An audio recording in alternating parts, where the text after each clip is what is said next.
Hello, it is Wednesday, May 20th. We're just shy of 1 month since the first application of glyphosate, and it is crazy to me how effective it is. So much more is dead. Even spots where I sprayed a little bit or thought maybe, I didn't get enough, it really, just a couple drops took care of it. It's nice to know that the grass would have been healthy if it was not riddled with Poa trivialis. Anyway, I'm really glad I did my first round of spraying when I did. If I had waited until now, it would be so much harder to see. This, I believe, right here is Triv. You're supposed to be able to tell by looking at the leaves, but nope, that's not Triv, because see, it's got all those ridges, and Triv will have a main vein down the middle, and then it'll be shiny on the other side. But this obviously has many ribs on it, so that's not Triv. The thing about the Triv is it's a lot harder to see now. It's gotten darker and everything's growing about the same speed now. So whereas before it would grow really fast and stand up straight, now everything's just growing at the same speed, so you can't pick it out. So that just means it's blending in a lot better. So I am really glad that I sprayed when I did. This spot here, I know it's Triv. I've known that since the beginning, but this is where the dog goes. This is the fenced in area, and he does what dogs do. So I don't really care much about this grass. Oh my gosh, and look at these ants, gross. I'm gonna have to put out some stuff. Anyway, and you can tell it's not nearly as green as it used to be. Like, it's still a little bit of a different color, but not nearly what it used to be. As time goes on, Triv doesn't have that reddish root but at the base of the stem. So that was another way to be able to tell what was Triv and what wasn't. And you kind of want to say, oh my gosh, why go through all this if the Triv is just going to blend in with the other grass? Like, why don't you just deal with it being lime green and tall for a month? But all the Triv would end up going dormant and leaving great big bare spots looking brown and dead anyway. So I would have ugly lawn no matter what. Today is supposed to be our last day of really high temperatures. We've had about 5 days of upper 80s, even mid 90s. In the last 30 days, we've only had about 1 inch of rain, and we're supposed to have like 3. There are already some spots where you can see heat stress, drought stress. You can kind of tell where the sun really hits this slope in the front yard all day. And I don't have any irrigation at all. Maybe someday we'll have irrigation. But for right now, it's just this area in the front just gets pounded with sun all day. And I think it's really struggling. We have a ton of seed heads. They're just everywhere, which is great. I mean, it means it's healthy, right? Stalks are thick and rigid.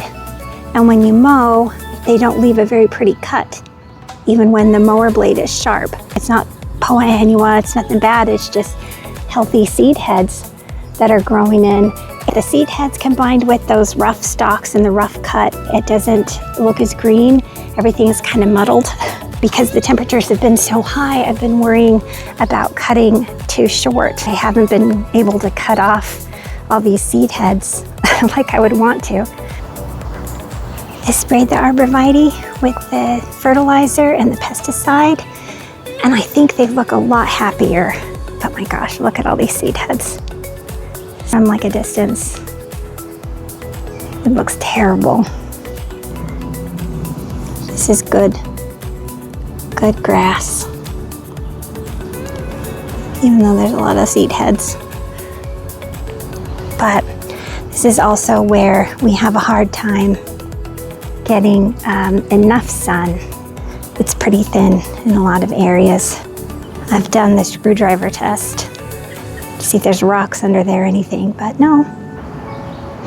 So now that it's going to be cooling off, I'll be able to mow a little lower, maybe a couple weeks. I'll be able to mow a little shorter before the temperatures go up again. We've got 50s and 60s coming again.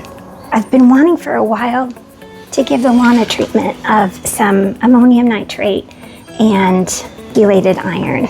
But I've watched videos with Brad Annis and Greg Phillips, and they're both like, oh, it's too hot, it's too late to be doing that. And I'm like, well, I'm zone higher than them, a couple zones maybe. So I decided I was gonna give it a shot.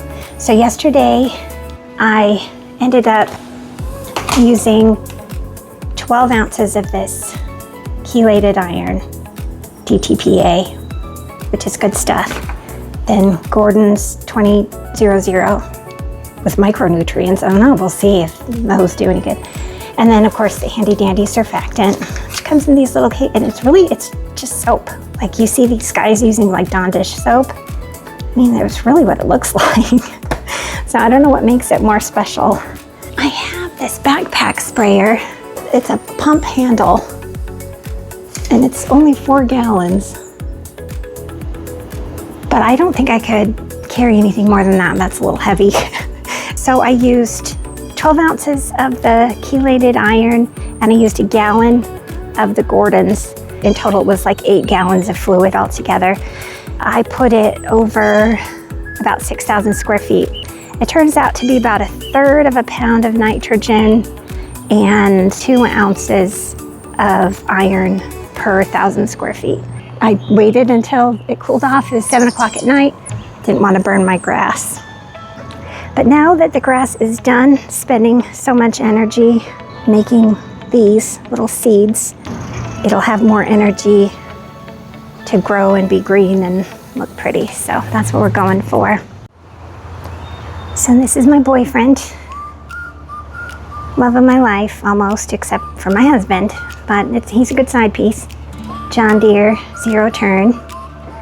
Love him. But also love this guy right here. This is our striping kit from Big League Lawns. It's fantastic, super heavy, makes beautiful stripes. But I don't know, can you tell there's something wrong? Why are these bent this way? Why? I'll tell you why. Because one of the linch pins goes through this hole here and then attaches to these arms. Well, one linch pin came off, don't know where it is, don't know when it came off. So the whole striper's just bouncing around, having a great old time. At some point, it caught on the edge of this right here. And bing, bang, boom, kaboom, I turn around and there's my striper just laying there on the ground. We ordered new arms for it. We'll get it going again and we'll get and attach the big boy. My husband's also gonna have to try to bend that back where it's supposed to be. That should be fun. Hopefully he'll be able to do that without too much swearing. That's always important. Those are the stripes that I can make with the striping machine, or the striping thingy. It's really nice. So you can see I'm trying to do stripes here, even through the dead spots. I'm trying. I still gotta try to make it look as nice as I can. But man, seed heads, like literally everywhere. I don't know how low I would have to cut to get all of them. I don't know if it's even possible. Over here you can see there's that fine fescue. So I'm really excited about putting some fine fescue back here. I think it really is gonna need it. It's really gonna need it to deal with this shade. Oh, more seed heads. Yeah, the seed heads and then the petals from this tree. They're all trying to make me not have grass as green as I would like it to be. I also sprayed this big leaf with the same fertilizer pesticide mix that I used on the arborvitae, and you can tell it loved it. It's just come to life. So she may have bought herself a little more time. Again, we've got our lilac tree bush that's loving the fact that I chopped it down, growing really nicely. Then the catmint coming in so pretty, love it. So I'm going to show you something else that's making me insane.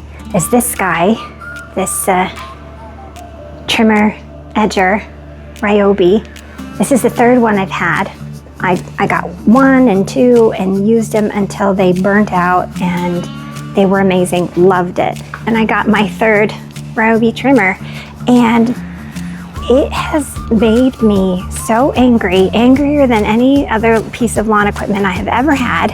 8 times, I'm not kidding, 8 times during my last mow, I had to stop, take the cap off, take the spool out, find the end, stick it back through the little hole, put the thing back on, put the other thing back on, and start again. And it was just so freaking irritating, I wanted to die. But I have the whole battery system that goes with the trimmer, this little baby chainsaw, blower that I don't really use, and the edge trimmer. And these are the generic Amazon, and I didn't get these for this one. I was using them for the last time I had for trimmer number 2, Ryobi number 2, but I'm using the name brand strings because I'm like, I'm not even gonna test it, and guess what? I'm still having these problems, and it's making me freaking want to lose my mind. Maybe it belongs in this. Oh, we got a blue jay and a robin. Hi, Blue Jay. They know I give them peanuts.